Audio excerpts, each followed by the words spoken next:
আওয়ামী লীগের দোসর, জাতীয় পার্টির রাজনৈতিক কার্যক্রম নিষিদ্ধ, জিএম কাদের সহ ফ্যাসিবাদের সহযোগিতার গ্রেপ্তারের দাবিতে এবং বরিশালে গণ অধিকার পরিষদের নেতাকর্মীদের উপর জাতীয় পার্টির হামলার প্রতিবাদে একটি বিক্ষোভ মিছিল বের করেছে গণ অধিকার পরিষদ ঢাকা মহানগর দক্ষিণ। এবং মিছিলটি এই মুহূর্তে গণ অধিকার পরিষদের কেন্দ্রীয় কার্যালয় আল রাজি কমপ্লেক্সের সামনে থেকে শুরু হয়ে মিছিলটি পল্টন অভিমুখে রওনা হচ্ছে এবং সেই মিছিলের নেতৃত্ব দিচ্ছেন গণ অধিকার পরিষদের সাধারণ সম্পাদক রাশেদ খান এবং আরো কিছু উপস্থিত রয়েছেন গণ অধিকার পরিষদের সিনিয়র নেতৃবৃন্দ। এবং আপনাদের যদি একটু জানিয়ে রাখি যে জাতীয় পার্টির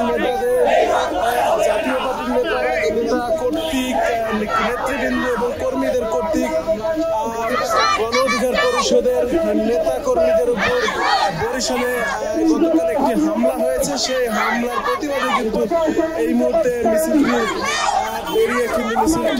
গণ অধিকার পরিষদের কেন্দ্রীয় কার্যালয়ের সামনে থেকে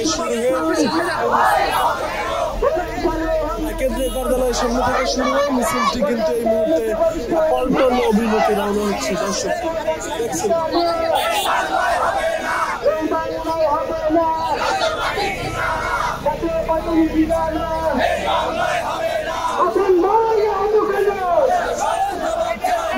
দর্শকরা নানা ধরনের স্লোগান দিচ্ছেন বরিশালের হামলার কিন্তু প্রতিবাদে। এর আগে কিন্তু একটি বিক্ষোভ সমাবেশ হয়েছে, বিক্ষোভ মিছিলটি বের হয়েছে।